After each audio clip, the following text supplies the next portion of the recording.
السلام علیکم ورحمۃ اللہ وبرکاتہ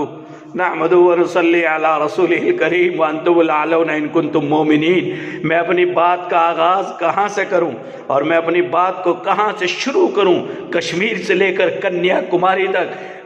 شمال سے لے کے جنوب تک، مشرق سے لے کے مغرب تک میرا ملک جل رہا ہے، میرے نوجوان جل رہے ہیں، میرے نوجوانوں پر آنسو گیس اور گولیوں کی بوچھار کی جا رہی ہے، میرے نوجوانوں پر اس وقت میں ان کے خونوں سے ہماری سڑکیں لت پت ہیں۔ آج انہیں دیکھ کر کے مجاہدین آزادی کی جھلک نظر آ رہی ہے، شیخ الہند کی جھلک نظر آ رہی ہے، حضرت حاجی امداد اللہ کی جھلک نظر آ رہی ہے، اور 55,000 علماء جنہوں نے اپنے گلوں اور سینوں کو پھانسیوں پر پہنچا کر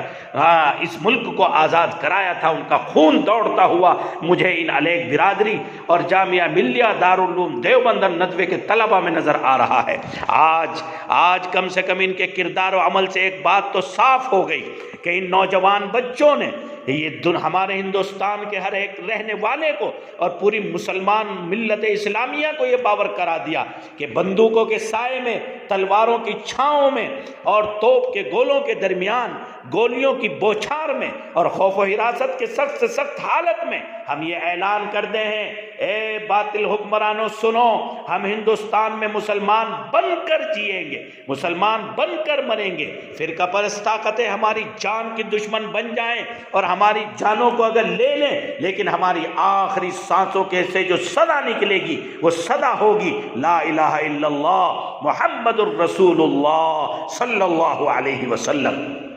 شاباش شاباش جاباز مجاہدین، شاباش! میں آپ کی عظمتوں کو سلوٹ کرتا ہوں، میں آپ کی عقیدت و محبت اور آپ کے جذبہ حریت کو سلام کرتا ہوں، میں آپ کو سلوٹ کرتا ہوں کہ آپ نے قیادت کا انتظار نہیں کیا، آپ نے رہبری کا انتظار نہیں کیا، آپ نے سوئی ہوئی قیادت کو اپنے کردار و عمل سے جگایا ہے، اور آپ نے قیادت پر گویا شبخون مار کر یہ بتایا ہے کہ اب ہندوستان میں مزید اسلام کے ساتھ کھلواڑ کرنے اور آپ کی طرف سے اقدامات کے ہم انتظار نہیں کریں گے۔ کیوں؟ میں سوچ رہا تھا کہ یہ جذب و جنون کہاں سے آیا، لیکن مجھے تاریخ کے حوالوں سے اور پنوں سے پتہ چلا کہ ہماری نوجوان نسلوں میں جو جذبہ حریت اور آج ہماری معصوم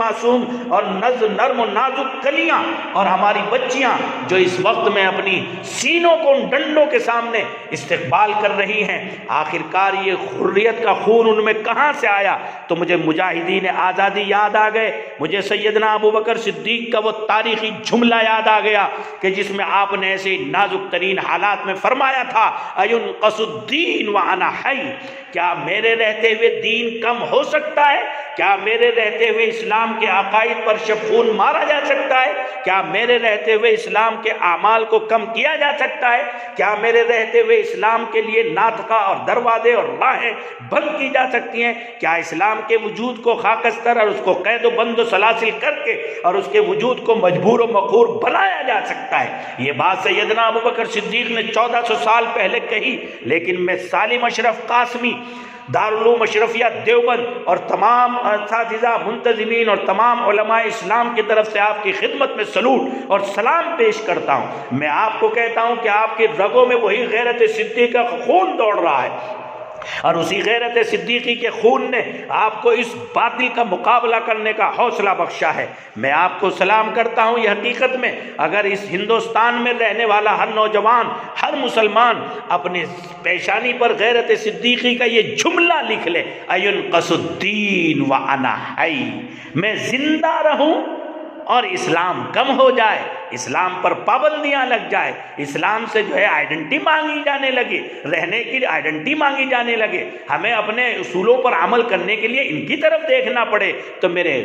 میرا جینا میرے مرنے سے بہتر ہے، مر جاؤں میں یہ بہتر ہے اس سے کہ میں دنیا پر اس بے غیرتی کے ساتھ زندہ رہوں۔ میں ان طلباء کی خدمات عالیہ میں سلام و تشکر پیش کرتا ہوں اور ان کو بتاتا ہوں کہ جو یوں کہتے ہیں کہ مظاہروں کے کیا فائدے ہیں، سنو، مظاہروں سے سوئی ہوئی قومیں جاگتی ہیں، مظاہروں سے دشمنوں کا ڈر اور خوف نکل جاتا ہے، مظاہروں سے دشمن کے دلوں میں خوف بیٹھتا ہے، مظاہروں سے منتشر فرد کی قوت قوت یکجا ہو جاتی ہے، مظاہروں سے اہل اقتدار کے رونگٹے کھڑے ہو جاتے ہیں، مظاہروں سے حق منوایا جاتا ہے، مظاہروں سے قوم کے قوت اور جذبے کا مظاہرہ ہوتا ہے، مظاہروں سے قوم کے زندہ ہونے کا ثبوت ہوتا ہے، مظاہروں سے دشمنوں کی طاقت اور اس کے افراد ٹوٹ جاتے ہیں، مظاہروں سے حکومتوں کی کرسیاں گر جاتی ہیں۔ اور سنو، کیا تم یہ سمجھ رہے ہو کہ مظاہروں کے قاعدے، مظاہروں سے کچھ نہیں ہوا؟ یاد رکھو،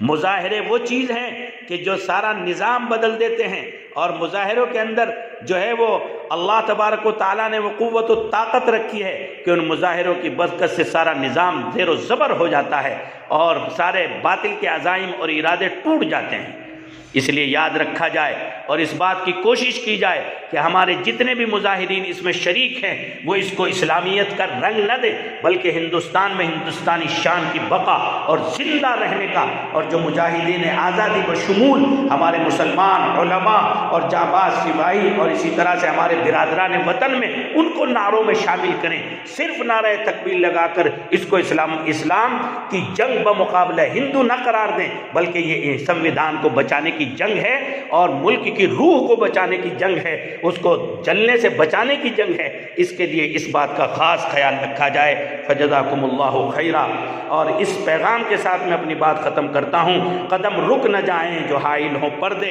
اٹھاتا ہٹاتا چلاتا چلا جا، سرے طور چمکی تھی جو چند ساعت، دلوں پر وہ بجلی گراتا چلا جا۔